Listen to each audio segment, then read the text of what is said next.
Why, hello. Good morning. Welcome to another reading vlog. It is another lazy Saturday. As you can see, not doing the hair today because I have a lot of cleaning to do.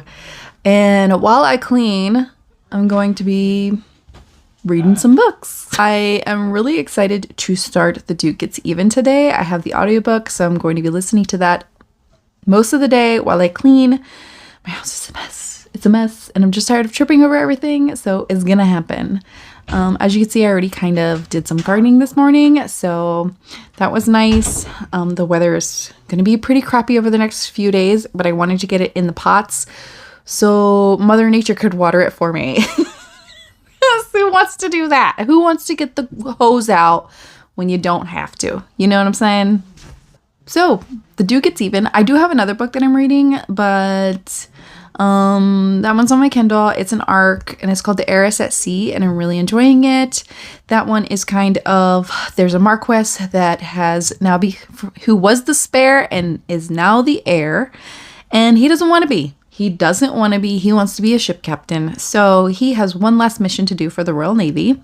And then you have an heiress who is Cassia, who thinks she's sneaking on board her brother's friend's ship, but she picks the wrong ship and is now on the Marquess's ship. And she's having a hell of a time because she sucks as a cabin boy. She really sucks at it.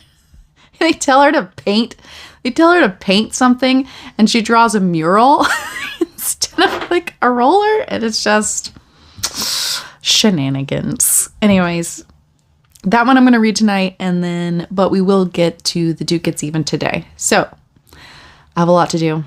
Let's get at it. Let's roll.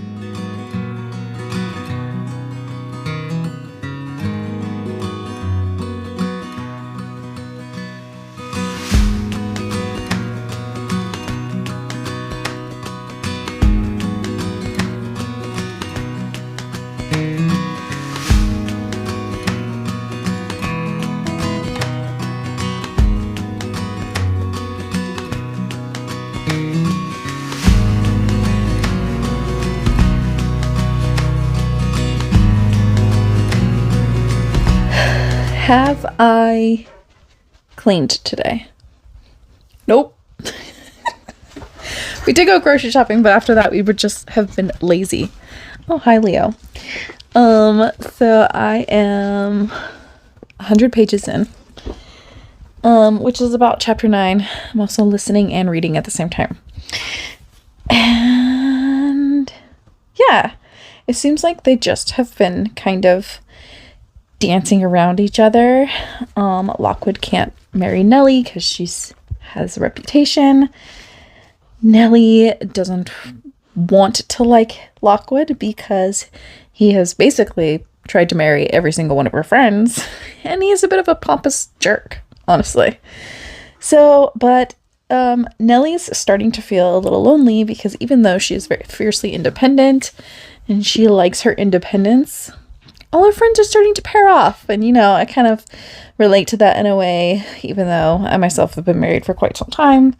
But, when you get older, you do start to feel lonely a little bit. And that's okay. So, things seem to be starting to change. They're getting a little bit, closer together. A little bit hating each other a little bit more, which we all know is a little bit closer. So, we'll see where this goes. Okay, I had to change the light because it's getting dark. But I just passed the part where where Lockwood said something like, "This is what is going to happen now."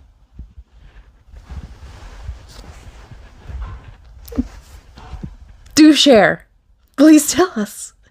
Please tell us, Lockwood, what will happen. Dying to know. I love it so, so much. I love a character who is one way on the outside and then completely different with their love interest. Same thing with Nellie. Nellie says she's this fierce person. She is incredibly independent, but what she really wants down inside is someone to love. So I'm really enjoying this.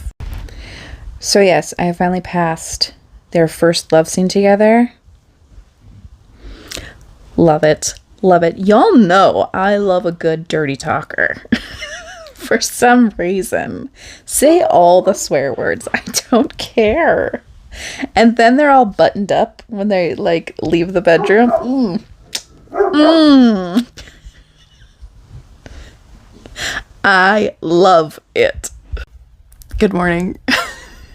I went to sleep without doing my hair and it got super big. I fully intended to update you all last night as I'm reading, but I got so sucked in and I finished The Duke It's Even. I'm giving it 5 stars. I freaking loved it. I loved it. I love Nellie. She reminds me of me, honestly. She really reminds me of me. How, you know, you think that you are going to be one way. You think that you're going to be single forever and live your independent life and do what you want to do. And then you meet a man who just kind of turns everything on its head. It really challenges everything you thought about yourself. And it was just so good. I love Lockwood is going right up to the top of my favorite book heroes because I just love a button-up man with a dirty mouth. I just can't. It's my favorite thing ever. And I love how much he goes after Nellie the entire book. He never wavers. And then in the end, it's actually Nellie who has to do the grovel. And so I could not love this more. I wrote my Goodreads review right away so I didn't forget anything. I had such a good I literally read this all in one sitting all night long and it was the best ever. I just love it.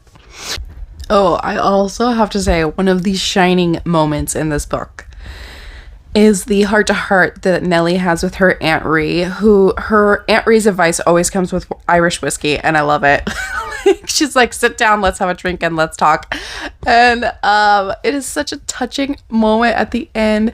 I will say that it was pretty emotional because she talks about her mother who had passed away. So if that bothers you, it may be a little hard for you to read. It was definitely touching for me, even though my mother's still here. But, oh God, I just love Aunt Ree. I love her cousins and her Irish family, who is like Irish mafia a little bit. I freaking...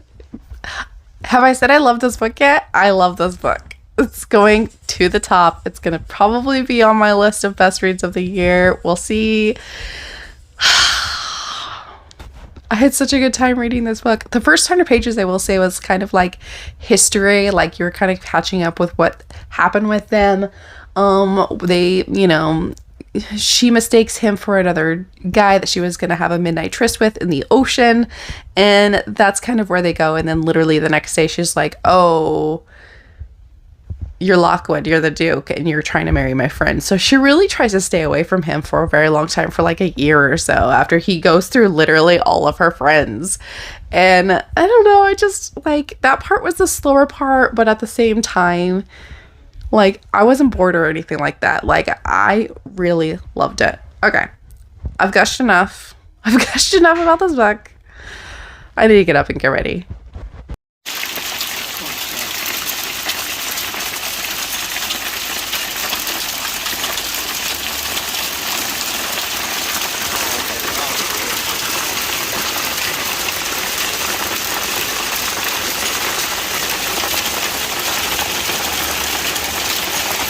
Wow.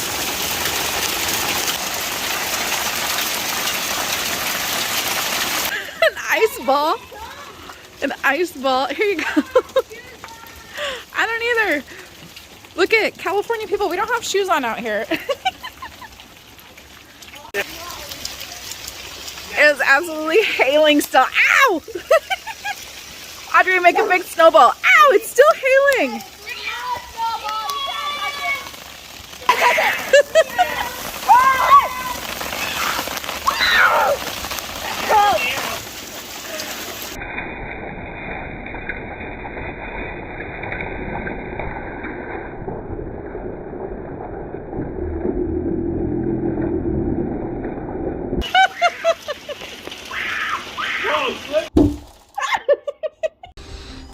Oh man. Okay, we're back inside now. That was the craziest hailstorm. It just like came out of nowhere. It wasn't even supposed to rain today. Of course, well, it said it was going to rain and then it wasn't going to rain. And apparently it's just going to hail on us. But the kids had a lot of fun. We've all had nice warm baths. And now we're going to eat dinner. And I'm going to read the Heiress at Sea tonight. And see if I can get through that one. I think I'm only about 40% of the way through. I'm enjoying it so far. I don't know that I love the heroine in it yet. But I'm curious to see where it goes. Good morning. It's Monday. I did make it to about 60% of the Heiress at Sea, and the couple is starting to, their relationship is turning tides for this pirate book. No, it's not even a pirate book. It's just at sea. They're starting to really like each other to the point where he cannot keep his hands off of her, and I still don't know that I like her. She talks constantly, which, he's starting to find endearing. At first he thought it was really annoying. I agree with him. Yeah, I don't know that I'm loving this couple. I like him, I guess. He's very gruff and surly and very short in the way he talks to her and everybody else, but he's a captain, of course. Of course he is the way he is. But she is just like, drives me insane a little bit. So we'll see. Hopefully I can finish this today. That would be really nice. So I'm on lunch and I'm trying to finish the Heiress at Sea. And things were going good. It just fade to black to me. How rude. And then it said this time when they made love. But they didn't make love yet. So this might just be an arc problem. All I have done so far is kiss, and we're at like 75% of the way through.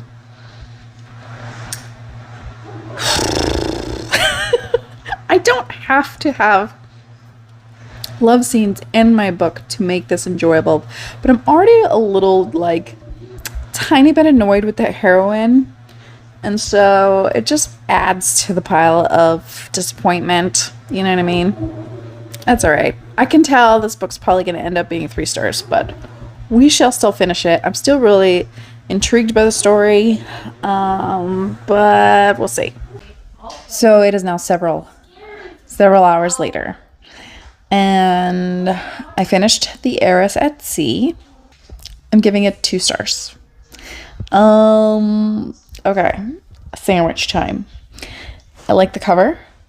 I like the premise of her kind of mistakenly hiding out on the wrong boat, and I like everything at sea, and I like the hero. That's about it. That's about everything that I like about this book. I think the heroine is annoying. She just doesn't seem to ever get even sarcasm. Like, the hero is constantly sarcastic with her. So he's always muttering under his breath about stuff or agreeing with her in some way, but in a very sarcastic way. And she just like, oh, that's sarcasm. Oh, that's sarcasm. She doesn't get it at all throughout the entire book. Like, at some point you go, I've now learned your tics and I've learned the way you speak, and I get you now. But she never gets him. So why are they even together?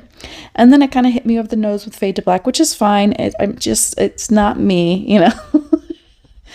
I just was not into that. And then I just think that it's a very soft book. It's a soft historical romance.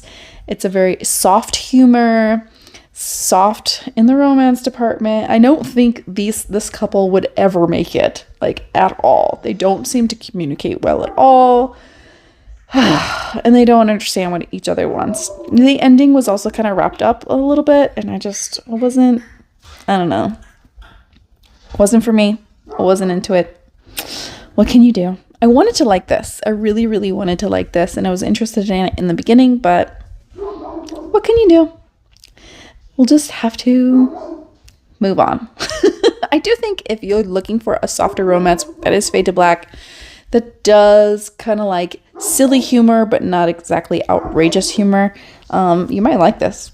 That's gonna be it for this vlog. Oh, wait, one thing. I am starting a thing. This is my I don't know about that jar. My dog's just gonna bark, so sorry about that. This jar is full of tropes, subgenres of romance, that I am actually probably just very hesitant to try. So I want to broaden my horizons. I want to challenge myself in my reading tastes, because there are always those books that are exceptions. Like, I don't think I really like mafia books, for instance, but I know there's books out there that are the exception to that rule, and I would like to find those. I'm going to pick one out of here, and you're going to send me 3 suggestions in the comments, because these are obviously books that I never read, so I'm going to need some help from y'all. All right. And the next reading vlog will include books that are... What does that say? Oh, age gap. So I need some good age gap romances. I think the only one I've read is like Praise. So I've read Praise, but if you could suggest others, I'll pick the 3 of the most popular, the best ones, and then that'll be the topic of my next reading vlog. All right. As always, I hope everyone has a wonderful day, and I'll see you next time. Bye.